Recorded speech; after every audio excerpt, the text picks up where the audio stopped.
All right, and we're back for another episode of the Lakers Fast Break podcast. It's Gerald Glassford coming right back at you here from Pop Culture Cosmos, the Lakers Fast Break, Inside Sports Fantasy Football, and Game Source.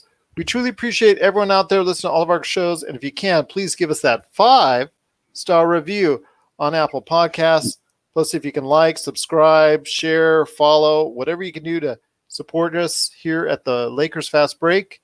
Also, as well, Rafael's great shows, the Run the Floor podcast and NBA Draft Junkies, and of course, LakerHolics.com.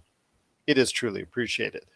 Want to also give a big shout out before we go into our preview that if you didn't get a chance yet, please, on this Lakers Fast Break channel, either on the Lakers Fast Break on Facebook Live, Lakers Fast Break on YouTube, or the Lakers Fast Break wherever you get your podcasts, check out Monday's episode where I got a chance to sit down with Jeff Pearlman, author of the #1 sports biography, Three Ring Circus, detailing the early dynasties, the dynasty of the early 2000s with Kobe, Shaq, and Phil. So you want to go ahead and give that a listen. It was a great conversation I had with him. It's available now wherever you get your podcasts. Well, it's almost upon us. It is the NBA Finals. It's coming out here on Wednesday night. We're looking forward to it. I'm so excited. The Lakers are back in the NBA Finals after 10 long years. LeBron, AD, and the crew are ready to match up against the Miami Heat. And here to break down the preview today are two great guests indeed. I'm hoping for some more. We thought we had more, but due to technical difficulties, right now we're a short one. But right now we've got two great guests indeed. First, I want to start off with my good friend, Mr. Rafael Barlowe. He is the man behind NBA Draft Junkies. You got to check out what he's doing today at NBADraftJunkies.com, NBA Draft Junkies on YouTube, or check out his most recent appearance on Knicks Fan TV. It is the superstar himself. It is Rafael Barlowe. And Rafael, hopefully one day you'll send me your autograph. It's worth I like to throw you off, man, before I get you on the air. I can mail it to you. Okay. Do a DocuSign. Yes. No worries. But yes, I wanted to ask you, my friend, first off, before I hit up Magic Man, I want to ask you this. When it comes down to the NBA Finals, the first thing, when you just look at the stats, you look at what's going on with the rosters, you look at the two teams and how they match up, the first thing that jumps out at you?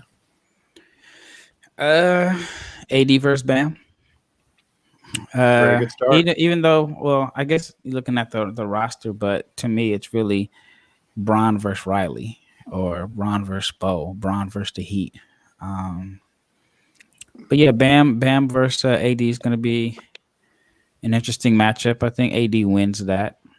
It's hard to beat AD in a head-to-head matchup. I think that Bron is going to win his matchup, but I just think it's the role players, everybody else that is going to be key. You're right. It is going to be key as far as what's going on with the finals are concerned.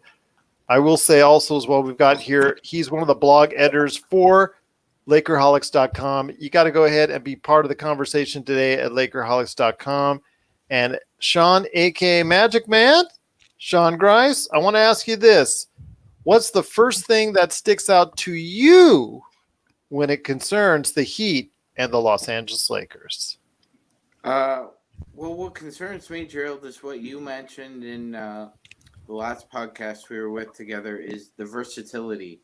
I mean, even though their three-point shooting percentage has dipped a little bit, they still play a brand of defense that lends itself to, I would say, other multiple possessions, like 50-50 balls, hustle plays. We play a tough brand of defense as well, but I don't think we're going to outwork them as far as like the intangibles go. Well, I want to ask you this because the Lakers, they're the top rebounding team in the NBA right now. That's obviously one of the two teams. Let's just say of the two teams, and whatnot. But the Heat go to the free throw line more than any other NBA team. I think it comes down to what both do best, which one can get closer to the other? Can the Heat keep up with the rebounding prowess of the Lakers, or can we cut down the number of free throws against the Heat? What are your thoughts on that? Yeah, I agree. Jimmy's been eating really well this year, and he's sort of changed his game a little bit because he's living more from the line right now. I remember those old series, talking about old, when he was with the Bulls and he was up against Braun, and he might have like 8 to 10 field goal attempts a quarter just to try and keep up with LeBron's pace. And now he's averaging, I think he's averaging less than 15 in the playoffs this year. So, I mean, he's really efficient. They're really efficient from the line. And I think you're right, Gerald. I think it's going to be a matter of just, do our fundamentals rebounding beat their, ability to get to the line? And also here with me today is a good man indeed. He is the mastermind behind LakerHolics.com. Please be part of the conversation today. Once again, at LakerHolics.com, it is LakerTom. And LakerTom, I posed the question already to Rafael and also Sean Grice, a.k.a. Magic Man. I want to hear from you now, my friend. The first thing that jumps out to you when it concerns the Heat and the Los Angeles Lakers. Can you hear me? Yes, we can hear you, Tom. Okay, good, because I'm on my phone now. Yes. Technology's really been today. I lost internet connection on my laptop. Yes. I think the first thing that jumps out at me is I don't know how the Heat is going to manage when the Lakers play Dwight Howard at center. And because it's going to put them into a very tough situation where I think they almost have to change their starting lineup. Because there's no way that they can guard the front court of LeBron James, Anthony Davis, and Dwight Howard with just Bam Adebayo, Jay Crowder, and Duncan Robinson. There's no way that that's going to work. Adebayo's got to guard either Howard or Davis. So what's the solution? The solution maybe is probably to make a substitution, but even then, the substitution that they make isn't really going to answer the problem. They have a difficulty with the roster that they have and the style of play that they have. They have two guys on that starting lineup who are really non-shooters. Their 3-point shooters are shooting as a team 0.2 of a percentage point higher than the Lakers are at this point in time. Their best two shooters, Hero and Robinson, are not shooting as well as Rondo, Morris, and KCP on the Lakers. So I think they've got a real tough situation with the matchups. It's just a bad matchup for them. And I don't see how, their only hope probably is for Frank Vogel to start JaVale McGee, who they can ignore. Try to take him out on the 3-point line and try to beat him 3 against 2. But I don't see them being able to match up at all with the Lakers front court. You're such a cold man when it concerns JaVale McGee. I'll tell you, he will not be sending you any Christmas cards this year, that's for sure. But then again, Rondo may not be sending it to me either. But need I digress. I want to go ahead and ask you, Rafael. I mean, like you were talking about with Bam Adebayo versus AD, I don't think that's going to be a case we're going to see it as much as you think you would. Simply because of the fact that, like, Tom was alluding to, Jay Crowder might see a lot of time against, AD. I know we might see Kelly Olynyk. We might see, maybe even Myers Leonard go up against AD just to try and get him into foul trouble. So I want to hear your thoughts on this actual matchup between the two, because it's interesting to see who they will match up against AD. Or do you think they might even go throw some double teams out at him? Yeah, I definitely think that they'll throw some double teams. You'll see some zones. You'll see, you might see some gimmick defenses. I think that, I think it's going to be an interesting series. Like I said, AD is going to win the individual matchup. It's just a matter of his efficiency, in my opinion. If he's getting 25 on 23 shots, or if he's settling for a bunch of jumpers, which he's been knocking them down so far in the playoffs. But this, in my opinion, is his toughest matchup as far as, on the defensive end. Do you see that being the case, or is when it comes to, as far as maybe, I don't know, just a lot of jump shots from AD, because he's very effective at the elbow, at the free throw line. It's when he gets out into the 3-point line, it's been kind of sketchy because, overall he's during the season, about a 31% shooter. But, if that's the way the zones that might be thrown out against the Lakers, that might be what's necessary. Or do you think you can effectively find a way to get into the middle and break down that Heat defense? Yeah, I think so. I think the Lakers have the talent to really solve any defense. I've always felt like if there is a way to limit AD is to be physical with him and kind of beat him up. And I think Miami has the guys that will be physical with him and, just kind of make life a little tough for him. I thought Millsap did a good job in a couple games, but AD is just he's just a load for him. But I think Miami's just going to, I think Crowder's going to be physical with them. I think obviously Bam. So yeah, and then Olynyk, he's dirty. I mean, we've seen him.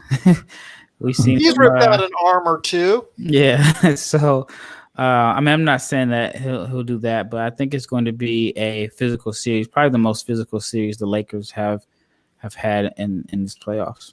I mean, it's Pat Riley team, and it's, even though he's not necessarily the coach, but I wouldn't be shocked to see some ugly basketball. I wouldn't be shocked either way if it was a high scoring series or if it were some games that barely reach 105 points. I wouldn't be shocked either way. I want to ask you this, Magic Man, real quick before we get to you, LakerTom.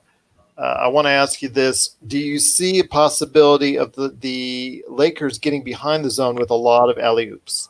Because obviously the alley-oops have been something that's been a great weapon at times in the playoffs. Sometimes these teams just say, you know what, there's not going to be any lobs against us, and we're just going to go ahead and pack the paint so you will not be able to do any lobs against us. And then Lakers have had to beat these teams other ways. But when we've seen with the zone, one of the things that teams have been able to do, i.e. Boston and some of the other teams that they've been able to go ahead and compete against, I know they didn't throw out zones too much in the first two rounds, but when they tried to do against the Boston Celtics, one of the things that they did as far as effectively I saw Boston do was throw up some alley-oops, throw up some lobs on the back end as long as you have some cutters. Do you see that as an effective way to beat the zone or at least to get them out of it? I could, but I really think that Spo's kind of a mastermind when it comes to not making the same mistake twice as far as defense goes. I mean, I don't think transition points are going to be as easy as they were in previous rounds for the Lakers. No, I don't think so either. So I think you're right, Gerald. I expect more of a slog, like the first couple of games. And you're right, it could pick up offensively, I think, because I do see an elongated series.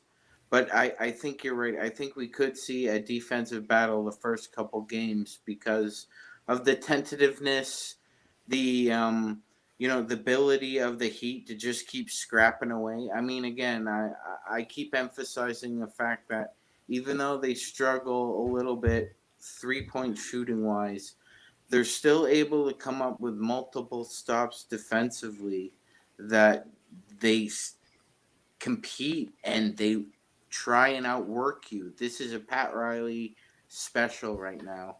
And I think that we're going to get their best. This is the best of the East, the best of the West. I know the media and a lot of the fans wanted to see the Celtics.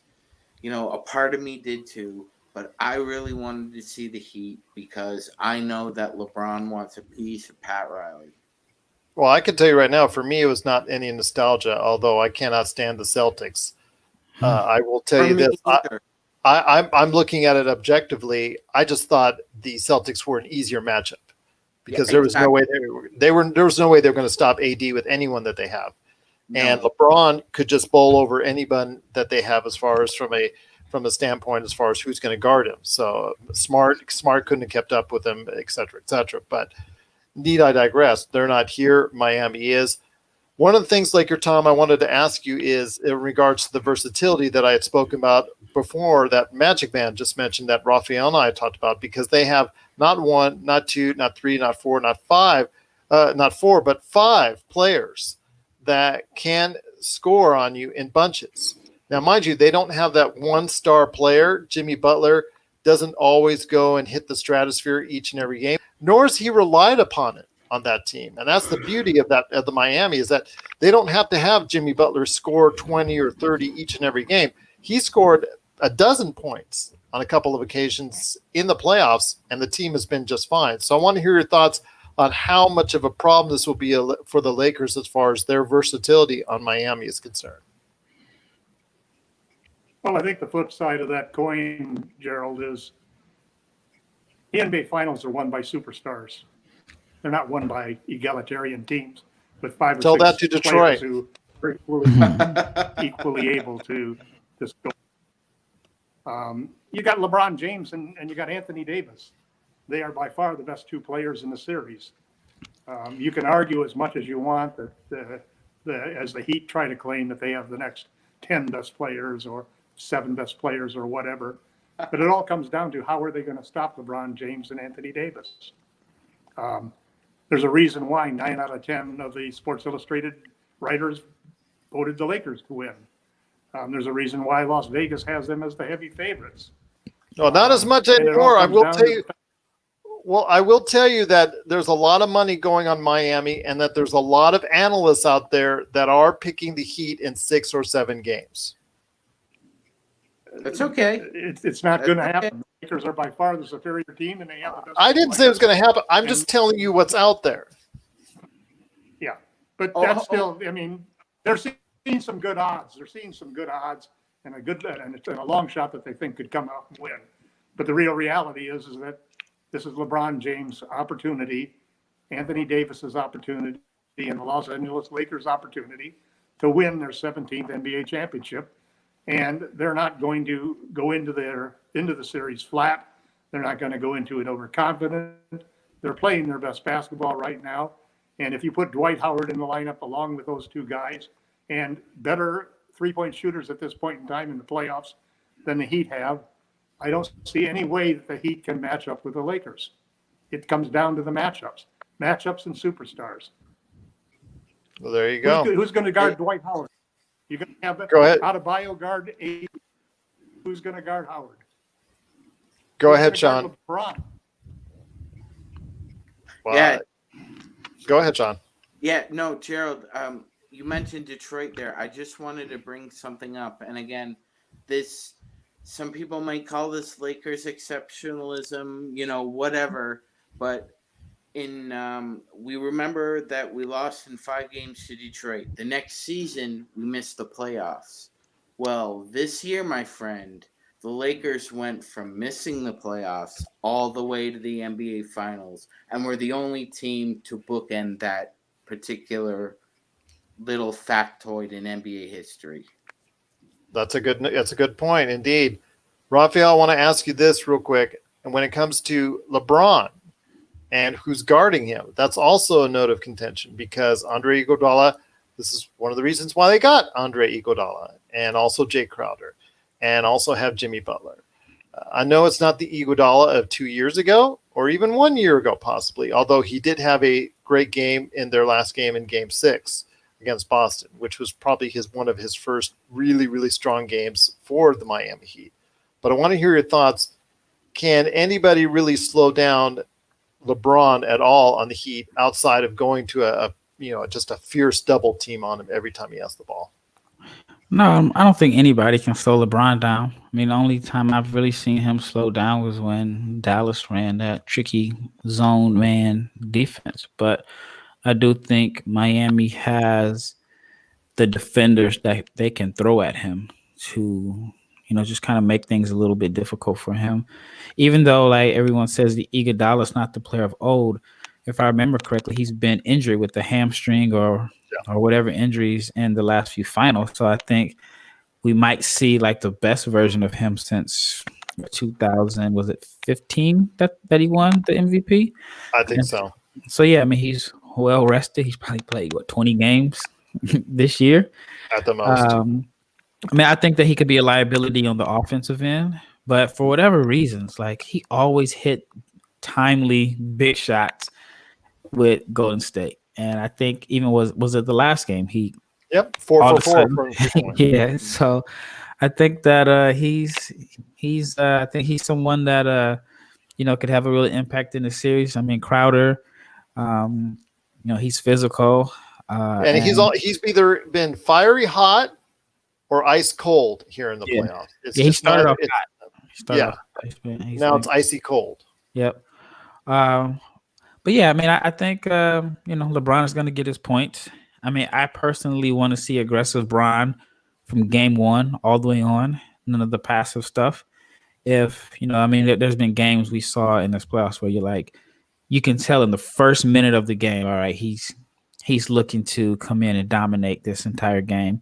And then there's games where he's just going to get his 25 points in the flow of the offense. I think this series he needs to, enforce his will from the opening tap. And I mean, I can say the same for Jimmy Butler also, but, LeBron is obviously he can turn it on at any given time. I think, with Butler, it's definitely not going to be as consistent. But yeah, I mean, I think it's going to be a good series. I think that Miami's just been so underestimated all year, and I feel like they're going to go into this finals knowing that most people are predicting them to lose, and so I think that's going to fuel them. And I just got to make sure the Lakers don't get too overconfident.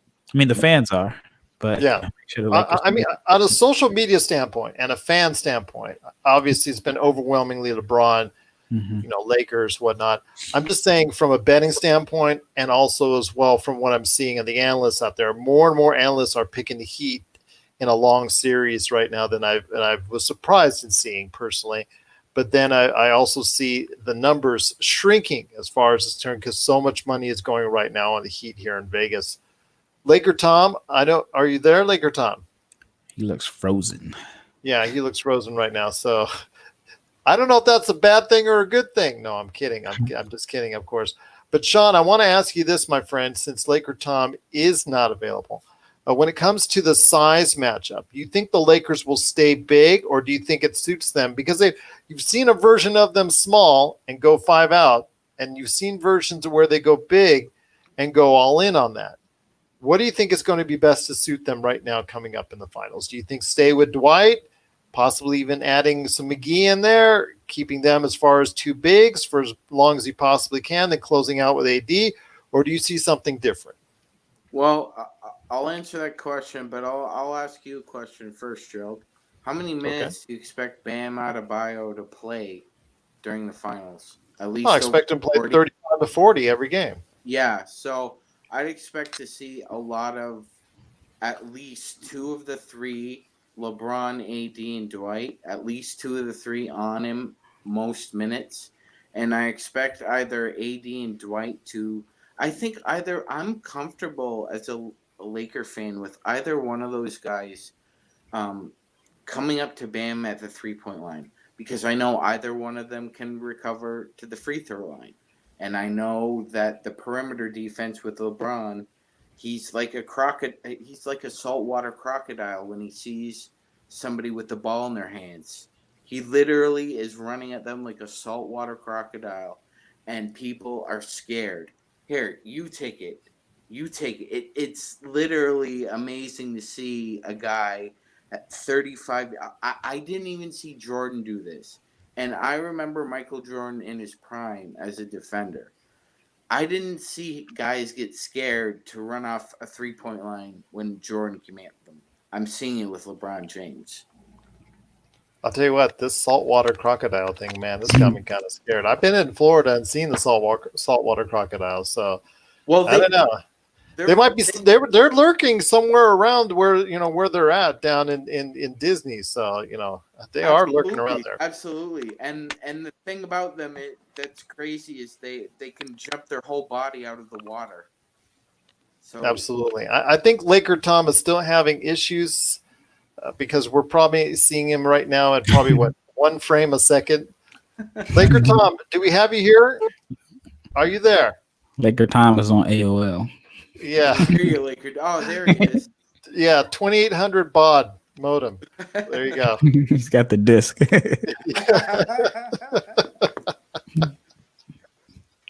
Oh, this show is going off the rails. LakerTom, you there? Ground control to Major Tom. I guess not. So before we head on out, it looks like this is going to be a no-show for LakerTom. I feel real bad for him because he was really excited for this. Also, Jamie Sweet, want to give him a big shout-out as well. I know he wanted to be here. I know hopefully tomorrow night we will have everybody okay with their internet. Can you hear me? Okay. Yes, we can hear you, LakerTom. Ground control to LakerTom, as Sean would say. Can you hear us? LakerTom? This is awesome for live video. All right. Well, before we head on out, I want to go ahead and update what you're working on, Sean, but also as well want to hear what you're going on with you, Rafael. LakerTom, are you there? Last call, last chance, last opportunity, my friend. Are you there? Yeah, we're seeing you just having some issues there. We've got to call that cable company tomorrow. I know that's probably the first thing for you.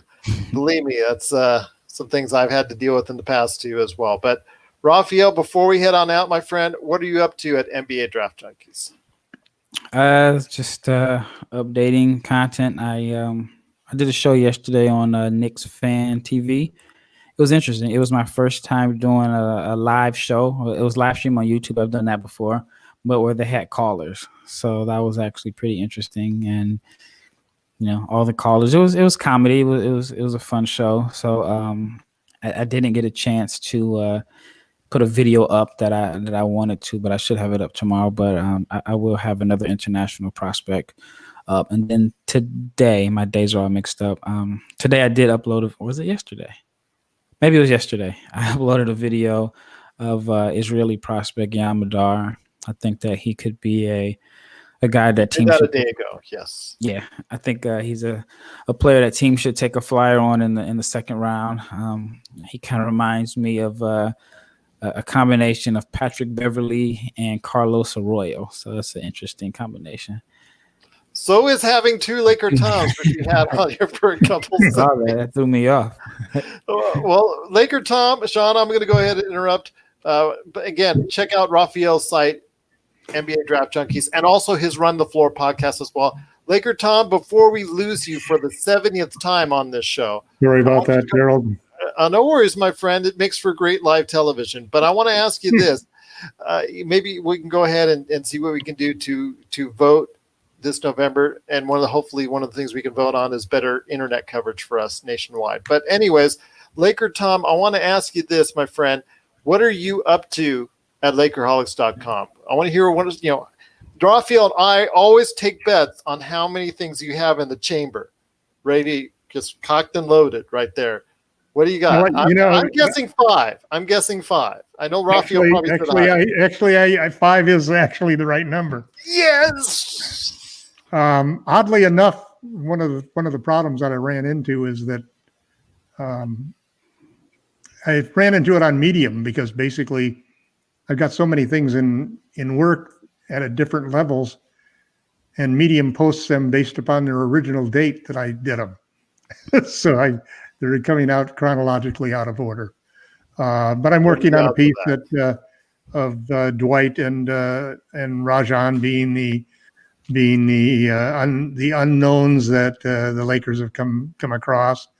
I obviously spent a lot of time on the whole JaVale McGee situation, and I've been making a lot of comments on the site, drawing a lot of conversation in that direction.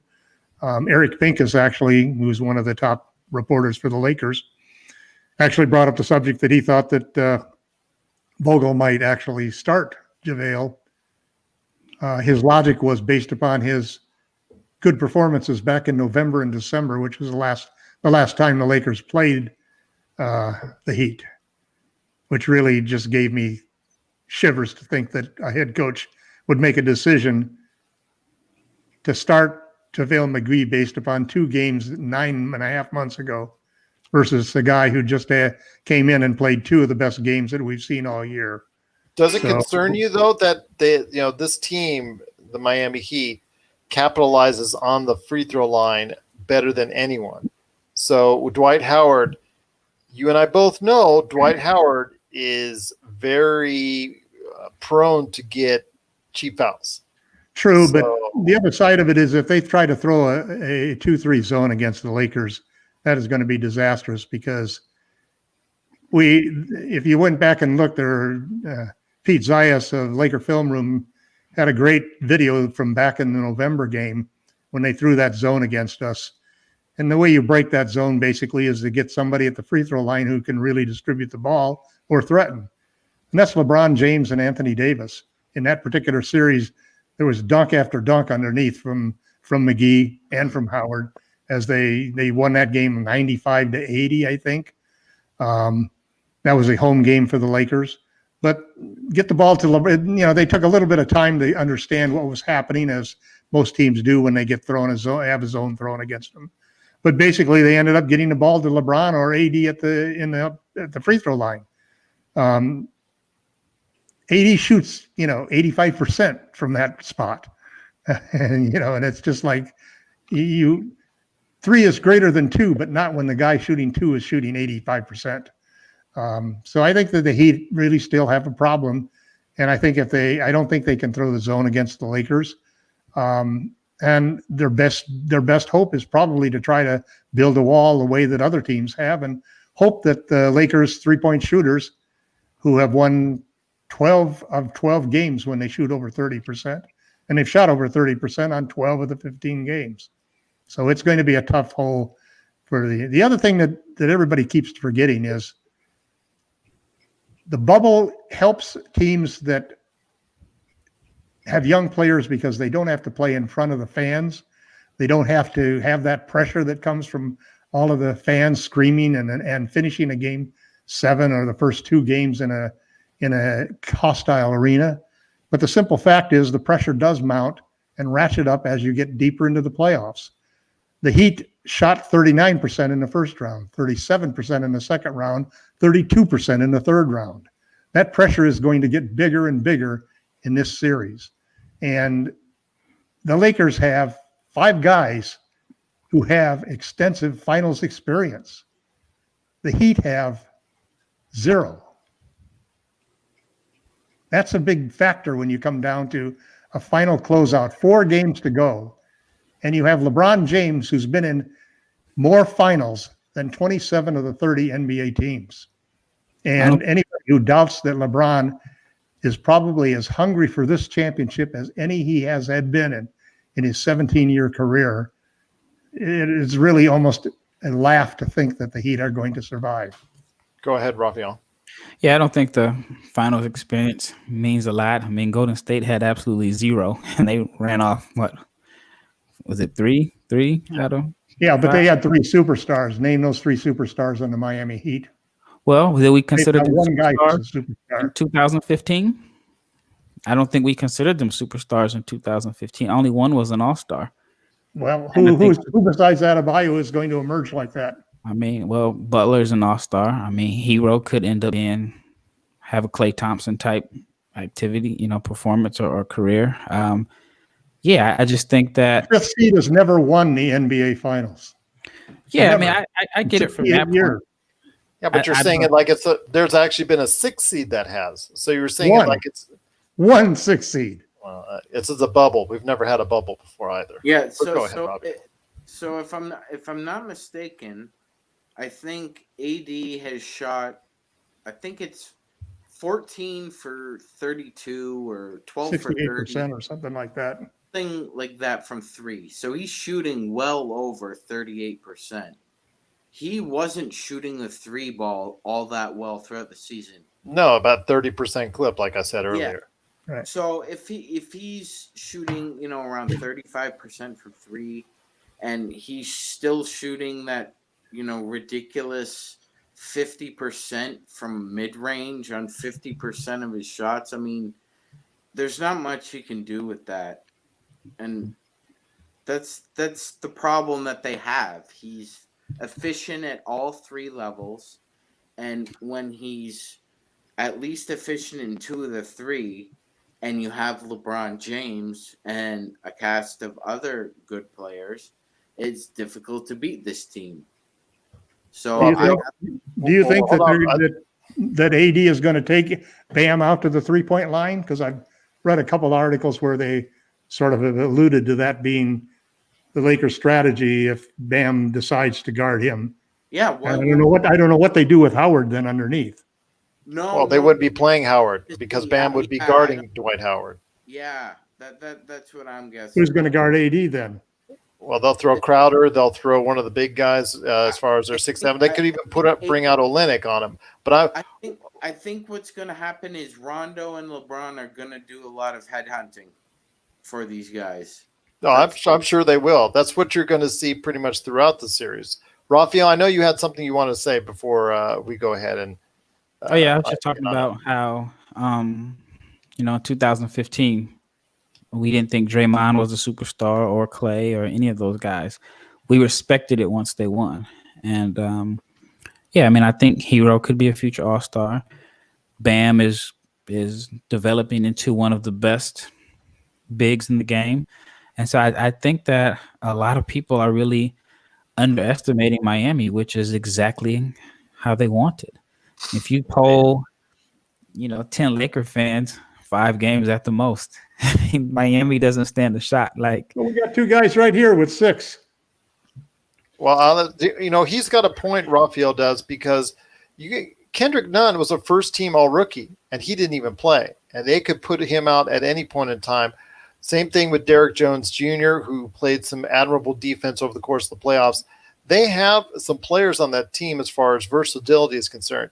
Are they LeBron and AD? No, but they can pick up fouls. Just the same kind of thing that you were talking about against Jokic. It can work opposite against us. So it's something that we have at the Lakers have to guard against is silly fouls and keeping LeBron and AD effective out the floor. That's the thing. And then obviously trying not to commit too many fouls. If they keep the free throw disparity close, that's a big win for the Lakers because, again, you're talking about the number 1 team going to the free throw line in the Miami Heat.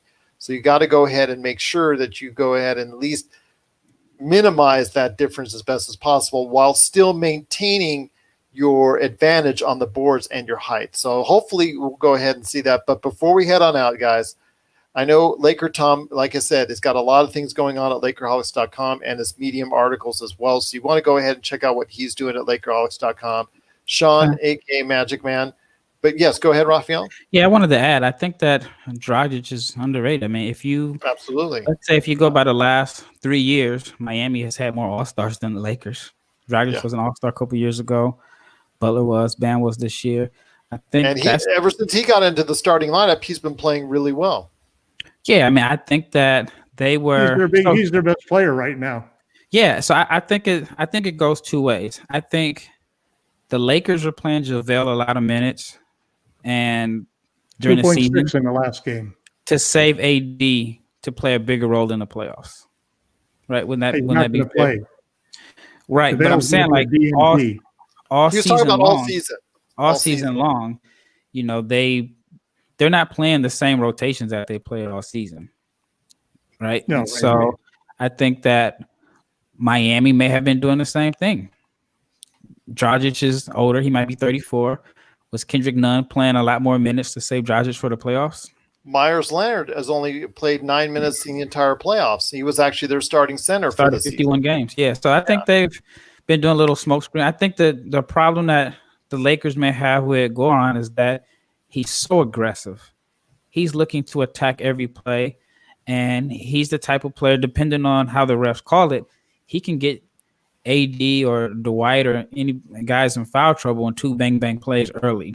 And I think especially Dwight. I think Dwight is going to alter some shots, but I can see Dwight getting in foul trouble pretty fast this game because Miami has some irritants. Yes. Houston maybe had a little, but he didn't play that much. In Portland, you saw him getting into it with Carmelo, and then once he got in his head, he started picking up dumb, crazy fouls. I think Miami has a couple guys that are some irritants that can make Dwight do some stupid stuff. So he's going to make one or two crazy turnovers a game. But yeah, I think so it might be up to your guy, LakerTom, JaVale McGee. You never know. I don't think they want to play him, but I wouldn't be shocked if they have to play him. They shouldn't. I mean, I just think that JaVale should not play a minute. I'm with LakerTom on that one. You can always play AD and Morris together. It should be under no circumstances where or JaVale plays, but I wouldn't be shocked if he does. Well, I do agree with you, Rafael, that I've always wanted Goran Dragic on the Lakers, and I loathe the fact that he's priced himself well out of the MLE with how well he's played. But it still comes down to experience. You can't make the jump, and it's only the bubble that has allowed the Heat to get to this point in time. They've had the biggest benefit from being in the bubble, and it's been their young players. It's been Hero and Robinson who've really shined, and Adebayo's really come along and is an outstanding player. But you got so much experience on the Lakers with LeBron and Rondo and even AD, though this is his first finals. He's been playing great, and he's got more playoff games right now in this series than he's had in his entire career. Mm-hmm. I think the deck is still too stacked, and experience. The bubble may have minimized experience in the first 3 rounds, but this is the NBA Finals. No matter how you slice and dice it, it's the NBA Finals, and the pressure is going to be on these guys, knowing that they got 4 games to win, and if they lose 4 games, they are out. All right. Well, let me just go ahead and end it like this then. First off, Jamie Sweet, thanks so much for watching. I know you couldn't make it on tonight, but I wanted to read some of the comments that he had. He would say that if the Lakers can stay healthy and get even to a plus production from their bench, then the Lakers have a solid chance of bringing home the gold. He also mentioned the free throw line is where the series will be won or lost. Again, Miami is going to probably shoot more free throws during the whole series. That's I think going to be pretty much a given. But if the Lakers can cut down that margin to as small a window as possible, that's to the benefit of the Los Angeles Lakers. If the Lakers prevent the Heat from shooting at least 100 free throws, I believe they'll win the series. Yeah, I mean, there's no way Miami should shoot more free throws than the Lakers. No. Lakers are bigger. They're going to be more aggressive. They're going to attack the rim. I don't think they're going to pull AD out in the perimeter.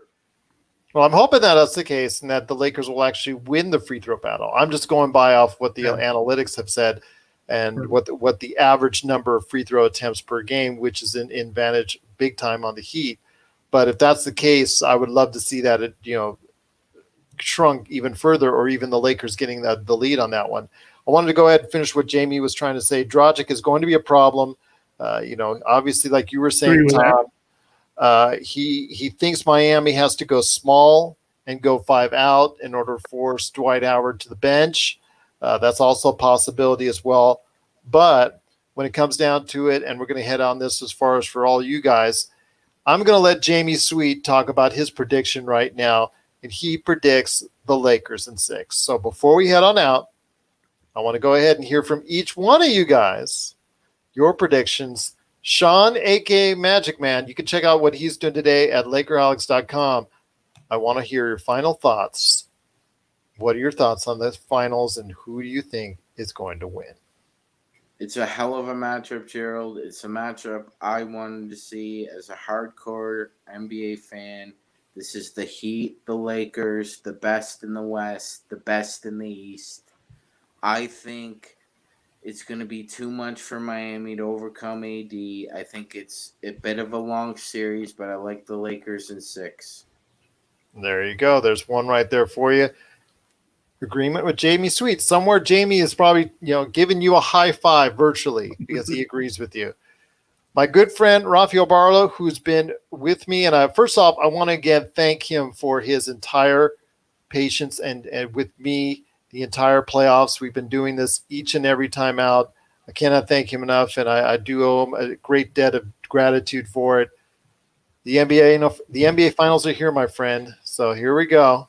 All right, I want to hear your thoughts, final thoughts, and a prediction on the NBA finals. Lakers in 7. Hey, Lakers in 7. There you go, going all the way, going the distance. But he has the Lakers pulling out in 7. That's already something that people are getting excited about because I know you and I are both concerned about the versatility that the Heat bring, and I can't blame you at all on that. But yes, he has the Lakers in 7, Magic Man and Jamie Sweet in 6. LakerHolics.com is also blessed with all the great, wonderful 15,000 articles that LakerTom brings to you each and every week at LakerHolics.com. It's a lot of articles. I'll just say that. So, my friend, you've been very gracious to go ahead and fight through your internet to try and stay on the show today. So before we head on out, I thought I'd give you the last word on our panel outside of myself. What do you have the finals as and your final thoughts on the series? Well, you can always tell if you listen to what Jamie and Sean both come out with, because they're both kind of glass half empty guys. So I always figure that they've added, one more game on there just to balance things out. So they're really predicting the Lakers in 5. And I was thinking about it. Mrs. LakerTom actually predicted the Lakers to sweep. Wow. I'm going to stick with the 5 as the magic number because I was right against the Blazers, and we took the Blazers in 5. I had the Nuggets in 5. I had the Rockets in 5. So I can't go away from the Lakers in 5. Well, for me, I will just say this. Again, if you could check out my great and awesome interview with Jeff Pearlman, author of the #1 sports biography book on Amazon, 3 Ring Circus. I hope you get a chance to do so because it's really good. And yes, before we head on out, I got to go ahead and give my thoughts. I think it's going to be too much LeBron, too much AD. And you know what, Tom? My prediction is going to be right on the money because I feel I'm not giving them an extra game. It is going to be Lakers in 6. So for Rafael Barlowe, Sean Grice, a.k.a. Magic Man, and LakerTom, we truly appreciate everyone listening out there to us here at the Lakers Fast Break. If you have any questions, Rafael Barlowe is at Barlow500. LakerTom is at LakerTom on Twitter.